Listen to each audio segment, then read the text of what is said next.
अहम ख़बर अमां लखी गुलाम शाह खां कश्मीर वेंदड़ ॼाणियुनि सां ख़ौफ़नाक हादसो पेश आयो आहे।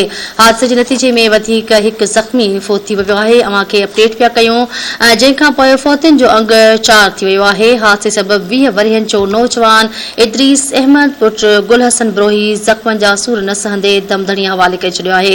अफ़सोसनाक ख़बर अमां खे ॾियूं पिया। नाज़रीन, लखी गुलाम शाह बाबति अपडेट पिया कयूं।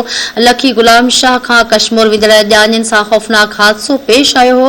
हादसे जे नतीजे में वधीक हिकु ज़ख़्मी फोत थी वियो आहे, जंहिंखां पोइ फोतियुनि जो अंग 4 थी वियो आहे। हादसे सबबि 20 वरियनि जे नौजवान इदरीस अहमद दम ॾेई छॾियो आहे। पुट गुल हसन ब्रोही ज़ख़्मनि जा सूर न सहंदे दमदणी हवाले कयो आहे। जिनासिन खे आगाह कयूं पिया। लखी गुलाम शाह बाबति अपडेट पिया कयूं। कश्मीर वेंदड़ ॼाणियुनि सां ख़ौफ़नाक हादसो पेश आयो।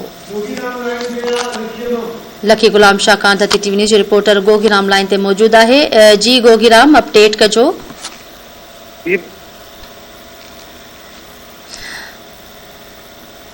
लखी गुलाम शाह खां वञी रही कश्मीर में जेके 3 ॼणा थॾे ते फोत थिया, उन्हनि जा मड़ जेके आहिनि ॻोठ जुमा ख़ान बिरोही ऐं ॻोठ अली मोहम्मद ख़ान बिरोही में पहुचण ते ॻोठनि में कोरहम मची वियो आहे ऐं सोग वारी सूरत हाल छाइजी वई आहे, जिन जी जनाज़े नमाज़ जी तयारियूं बि पिणु जारी आहिनि। ऐं मां तव्हांखे ॿुधाईंदो हलां, राति देरि सां जेको आहे कंबरवासी यासिर जेको आहे उहो बि राति जेको आहे ज़ख़्मनि जा सूर न सहंदे दमदणी हवाले करे छॾियो आहे।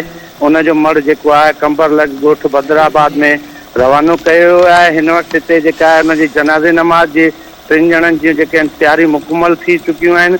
लखी गुलाम शाह शिकारपुर ज़िले खां अलाए ॿियनि इलाइक़नि खां ई माण्हुनि जंहिंजे वॾे अंग में जेका जनाज़े नमाज़ में शिरकत कई आहे। जी ठीकु आहे, वॾी महिरबानी तफ़सील ॾियण जे लाइ।